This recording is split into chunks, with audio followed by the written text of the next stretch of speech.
வணக்கம். நம சிவாய. ஓம் சிவாய விஷ்ணு ரூபாய விஷ்ணுவே சிவரூபிணே நமஸ்தே சிவ விஷ்ணு ரூபாய நமஸ்தே சர்வரூபிணே. வணக்கம். நான் உங்கள் ஜோதிடர் சிம்மம் சசிகுமரன் பேசுறேன். இன்றைய நாள்ல நம்ம இந்த பிரபஞ்சத்தினுடைய சக்தியின் வழிபாடுகளை பற்றி நாம் இன்னைக்கு இந்த வீடியோவில் பார்க்க போறோம். அதாவது பொதுவாக பார்த்தீங்கன்னா ஒவ்வொரு மனிதனும் இந்த பூமியில பிறப்பெடுத்து அவர்களுடைய காரியங்களை கர்மாக்களை அனுபவித்து அந்த செயல்களை அவர்கள் இந்த பூமியில் செய்துவிட்டு செல்கிறார்கள். அப்போ இந்த பிரபஞ்சமானது அவர்களுக்கு எவ்விதமான வேலைகளை செய்கிறது என்றால், ஒரு மனிதன் பூமியிலே பிறப்பெடுத்த உடனேயே அவனுக்கு அந்த கர்ம வினையின்படி அந்த காரியங்களை நடத்த ஆரம்பிக்கிறது. அந்த மனிதன் ஒரு காரியத்தை செய்ய வேண்டுமே என்றால் அந்த பிரபஞ்சம் அவனுக்கு முழுமையாக ஒத்துழைப்பும் அனுமதியையும் வழங்க வேண்டும். இந்த பிரபஞ்சம் அனுமதித்தால் மட்டுமே அவன் அந்த காரியத்தை அவனால் செய்ய முடியும். ஒரு காரியத்தை செய்யணும்னா, ஒரு காரியத்தை நம்ம செய்யணும் அப்படின்னு நினைச்சு நம்ம போனோம்னாக்க அந்த பிரபஞ்சத்தினுடைய அனுமதி முழுமையாக இருக்க வேண்டும். இல்லைன்னா போற காரியம் நடக்காது. எந்த காரியமா இருந்தாலும் அந்த காரியத்திற்கு நாம அந்த காரியத்தை செய்யணும், அந்த காரியத்தை முழுமனதோட நம்ம செய்யணும், நற்காரியங்களை நம்ம செய்யணும், இல்ல தீமையான காரியங்களை செய்ய போறோம்னா கூட அதற்கு இந்த பிரபஞ்சம் நமக்கு அனுமதி கொடுக்க வேண்டும். அப்போ இந்த பிரபஞ்சம் என்ன சொல்லுது அப்படின்னு கேட்டீங்கன்னாக்கா, பிறப்பெடுத்த நாளிலிருந்து இந்த கர்மா நம்மளை பின்தொடரு. இந்த கர்மா நம்மளை பின்தொடரும். குறிப்பிட்ட காலங்களில் வரையிலும் அந்த கர்மா பின்தொடரும். இதைத்தான் ஆத்மீயம், சஞ்சிதம், பிரார்த்தம் சொல்லியிருந்தாங்க. அந்த 3 விஷயங்களும் ஏற்கனவே நம்ம வாழ்வில் கடந்த ஜென்மத்துல, போன ஜென்மத்துல நம்ம செய்ததின் பலனாகத்தான் இந்த ஜென்மத்துல நம்ம பிறப்பெடுத்து வந்திருக்கிறோம். அப்போ கடந்த ஜென்மத்தினுடைய கர்மாவும் இந்த ஜென்மத்தில் நாம் செய்து கொண்டிருக்கின்ற நல்லவை தீயவையானவை இவைகள் எல்லாத்தையும் நாம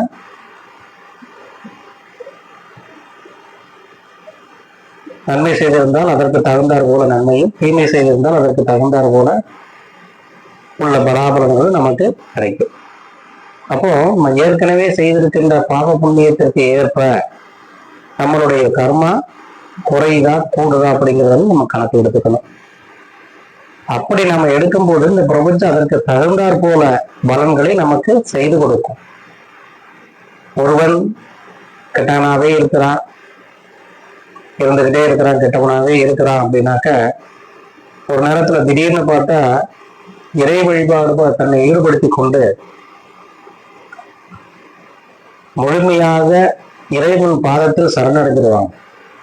அப்படிப்பட்டவர்களுக்கெல்லாம் இந்த இறைவனுடைய கடைக்கன் பார்வை அவர்கள் மீது பட்டு அவர்களுடைய அந்த கர்ம வினை அகன்றுவிடும். அப்போ அந்த கர்மா அகன்று விடணும், அந்த கர்மா அவர்கள் முழுமையாக அழிந்து போகணும் அப்படின்னா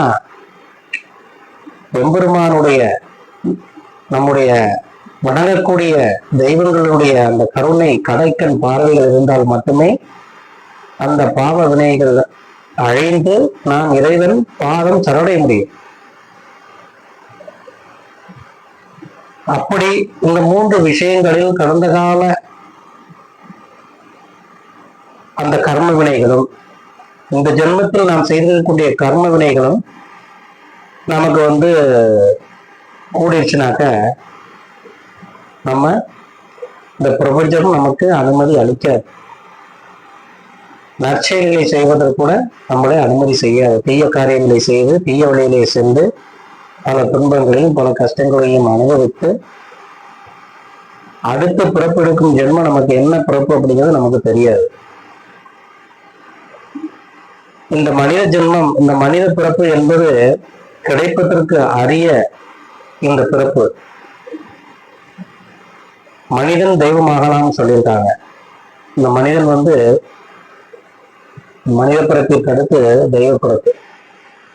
அப்போ இந்த மனிதன் தெய்வமாகலாம். மற்ற ஜென்மம் எடுத்தா நம்முடைய நிலைப்பாடு என்ன என்கிறது நம்ம யோசித்து பார்க்கணும். அப்போ ஒவ்வொரு ஜென்மமும் நாம் எடுப்பதற்கு இந்த கர்ம வினைகள் அதற்கு காரணமாகுது. அப்போ இந்த கர்ம வினைகளை நாம தீர்த்து கொள்ள வேண்டும். இந்த கர்ம வினைகளை நாம் தீர்த்து கொள்ள வேண்டுமே ஆனால் நாம இறைவன் பாதம் சரணடைய வேண்டும்.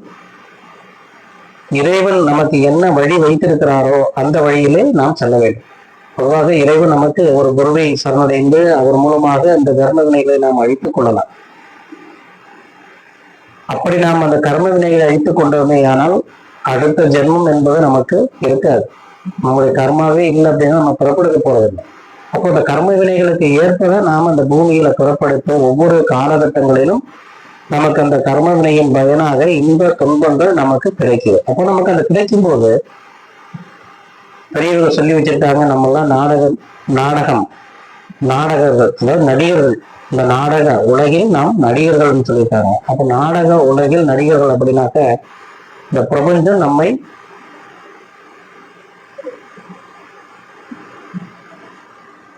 டைரக்ட் பண்ணிட்டு இருக்கு. அப்போ நம்ம என்ன பண்ணணும்னாக்க ஒவ்வொரு காரியங்களையும் நாம் செய்வதற்கு முன்பாக ஒரு காரியத்தை இறைவனுடைய பொற்பாதங்களில் வைத்து அந்த காரியங்களை நாம் செய்யும் பொழுது அந்த காரியம் நமக்கு வெற்றி அடையதாக நமக்கு இருக்கு. இதன் மூலமாகத்தான் நாம ஒவ்வொரு விஷயங்களும் நாம் தெரிந்து கொள்ள வேண்டும். இந்த காரியங்களை நாம் செய்வதற்கு முன்பாக இறை வழிபாடுகளை நாம் முழுமையாக செலுத்தி இந்த இறைவனுடைய அனுமதியை பெற்று ஒவ்வொரு காரியங்களையும் செய்வதற்கு முன்பாக இந்த காரியங்கள் நாம் உன் பாதத்திலே வைத்து இந்த காரியத்தை செய்கிறேன், அந்த காரியம் முழுமை பெற வேண்டும் என்று எண்ணத்தோடு நாம் செய்தோமே ஆனால் ஒவ்வொரு காரியங்களும் நமக்கு வெற்றியை தரும். அப்படியாக இந்த 3 விஷயங்கள் நாம பார்க்கிறோம். அப்போ இப்ப நம்ம பாவத்தவே நம்ம செய்துட்டே இருக்கோம்னா பாவத்தினுடைய அளவு கூடி வருகிறது என்றால் அந்த பாவத்தினுடைய அளவை நாம் குறைப்பதற்கு ஒரு குருவினுடைய தரிசனம் நமக்கு தேவை. அல்லது இறைவனுடைய அந்த கடைக்கண் பார்வை நமக்கு இருந்தால் மட்டுமே நம்மளுடைய பாவம் அழிந்து புண்ணிய பலன்களை நாம் கிடைக்க செய்யும். இப்போ சரித்திர வரலாறுகளையெல்லாம் நம்ம எடுத்து பார்த்தோமேயானால் கதைகள் புராணங்களை நம்ம பார்த்தோம்னா பல கதைகளை சொல்லி வச்சிருப்பாங்க. ஒவ்வொருவர்களும் கர்ம வினையின் பயனாக அந்த புண்ணிய பலன்களின் பயனாக அவர்களுக்கு விதமான வாழ்க்கை அவர்களுக்கு கிடைத்தது என்று பல புராணங்க கதைகள்ல நம்ம பார்த்துருக்கலாம். அது போலதான் நம்மளுடைய வாழ்க்கையிலும். அப்போ ஒவ்வொரு நாளும் கூட நாம் செய்கின்ற காரியங்கள் அனைத்திலையுமே இந்த பிரபஞ்சத்தினுடைய பங்கு, அளப்பாரிய பங்கு இருக்கு. இப்போ அந்த பங்கு இருக்கு, நாம் அதை பார்த்துதான் செய்யணும். காலையில் எழுந்தவுடன் இந்த பிரம்ம முகூர்த்தம் சொல்லக்கூடிய பிரம்ம முகூர்த்தத்திலே எழுந்து இறை வழிபாடிலே நாம் செலுத்தி அதற்கடுத்தாற்போல் இருக்கின்ற நம்ம காரியங்களை அன்றாட செய்யக்கூடிய வேலைகளை நாம் முழுமையாக செய்து கடமை கண்ணியம் போன்ற விஷயங்களை நாணயமிக்க செயல்களிலும் நாம் செய்து முடிந்தளவு பிறருக்கு உதவியும் செய்து முடிந்தளவு நமக்கு எந்த அளவுக்கு நாம் பிறருக்கு உதவி செய்ய முடியுமோ அந்த அளவுக்கு உதவிகளையும் செய்து நாம் வருவோமையானால் இந்த கர்ம வினையிலிருந்து அகன்று நாம் நிச்சயமாக முழு பலனையும் அடையலாம். அப்போ அந்த பிரபஞ்சம் நமக்கு வழி விட்டு கொடுக்கு. இந்த பிரபஞ்சம் நமக்கு வழி விடு. நற்காரியங்களை செய்ய போறோம்னாலே பிரபஞ்சம் எப்பவுமே நமக்கு துணையில் இருக்கும். அப்போ பிரபஞ்சம் துணை நிற்குது என்பது இந்த பிரபஞ்சம் துணை நிற்குதுனாக்க நம்ம நற்காரியங்கள் ஏற்கனவே நம்ம போன ஜென்மத்துல நம்ம நல்ல செயல்களை செய்திருக்கிறோம். அதன் பயனாக நாம இந்த ஜென்மம் எடுத்து இந்த ஜென்மத்துல நாம இருக்கிறோம். அப்ப இந்த ஜென்மத்திலே நாம நற்காரியங்களை செய்யறோம்னா நிச்சயமாக நற்பலன்களை இந்த பிரபஞ்சம் நமக்கு அளிக்கும். அதை பொறுத்துதான் ஒவ்வொரு பலன்களும் நமக்கு கிடைக்கும். ஜோதிட ரீதியாக நாம இதை எப்படி பார்க்கிறோம் அப்படின்னாக்க பிரபஞ்சத்தினுடைய அந்த நடவடிக்கைகள் ஒவ்வொன்றையும் மட்டும் பார்த்தோமையானால் அது மிக அதிசயமிக்கது. அந்த அதிசயமிக்க செயல்களை இந்த பிரபஞ்சம் செய்யும். நம்ம எங்க வாழணும், எங்க குடியிருக்கணும், யாருக்கு மகனாக பிறக்கணும், யாருக்கு தமையனாக பிறக்கணும், யாருக்கு யாருக்கு நாம கணவனாகவோ மனைவியாகவோ வர வேண்டும் அப்படிங்கிறதெல்லாம் அந்த பிரபஞ்சம் முடிவு பண்ணக்கூடியது. அந்த பிரபஞ்சம் முடிவு பண்றது மூலியமா தான் நாம் அந்த செயல்களை செய்து கொண்டு இருக்கிறோம். அதை நம்ம நல்லாவே தெரிஞ்சுக்கணும். அப்போ அந்த பிரபஞ்சத்தோட நம்ம முன்னோர்கள் அந்த பிரபஞ்சத்தோட ஒத்து போய் வாழ்ந்தாங்க. இப்ப அதவே இந்த பிரபஞ்ச சக்தியும் அறிவியலும் ஆன்மீகமும் இணைந்து இப்ப செயல்பட்டு கொண்டிருக்கின்ற காலகட்டங்கள்ல நாமளும் இந்த அறிவியலோடும் ஆன்மீகத்தோடும் பயணம் செய்து நம்முடைய இந்த பிரபஞ்சத்தோடவே நாமளும் சென்று இந்த வாழ்க்கையை வாழ்ந்தோம்னா நமக்கு நற்பலன்களை கொடுக்கும் என்பதை இந்த வீடியோ மூலமா உங்களுக்கு நான் தெரிவிச்சுக்கிறேன். அடுத்தடுத்த வீடியோக்கள் ஜாதக ரீதியாக கொடுத்துட்டு இருக்கிறோம். ஏற்கனவே நீங்க கேட்டிருந்தீங்க பஞ்சபட்சி சாஸ்திரத்துல விஷயங்களை பத்தி நீங்க கேட்டிருக்கீங்க. அடுத்தடுத்த வீடியோக்கள் அதற்குண்டான வீடியோக்கள் உங்களுக்கு நாங்க பதிவிடுறோம். அதுபோல இந்த பிரபஞ்ச சக்தியை பத்தி நம்ம தெரிஞ்சுக்கணும். இந்த பிரபஞ்ச சக்தி எப்படியெல்லாம் நமக்கு நன்மைகளை கொடுக்கு, எப்படியான ஆற்றல்களை தருது அப்படின்னு சொல்லணும்னு சொல்லிட்டு ஒரு வீடியோ கேட்டிருந்ததின் பயனாகத்தான் இந்த வீடியோவை நம்ம போட்டிருக்கிறோம். அப்போ இது போல வீடியோக்கள் உங்களுக்கு கிடைக்கணும் அப்படின்னு நீங்க நினைச்சீங்கன்னாக்க சப்ஸ்கிரைப் பண்ணா மட்டும்தான் உங்களுக்கு இது போன்ற வீடியோக்கள் கிடைக்கும். லைக் பண்றவங்க லைக் பண்ணுங்க. உங்களுடைய கமெண்ட்டுகளை கமெண்ட் பாக்ஸில் பெறுவீங்க. அதற்குண்டான வீடியோவை உங்களுக்கு உடனுக்குடனே நாங்கள் அனுப்புகிறோம். இது போன்ற வீடியோக்களை நீங்க பார்த்து நீங்க லைக் பண்ணுங்க. வாழ்க வளத்துடன். வணக்கம். உங்கள் ஜோதிடர் சிம்மம் எஸ் சசிகுமாரன். வணக்கம். நன்றி.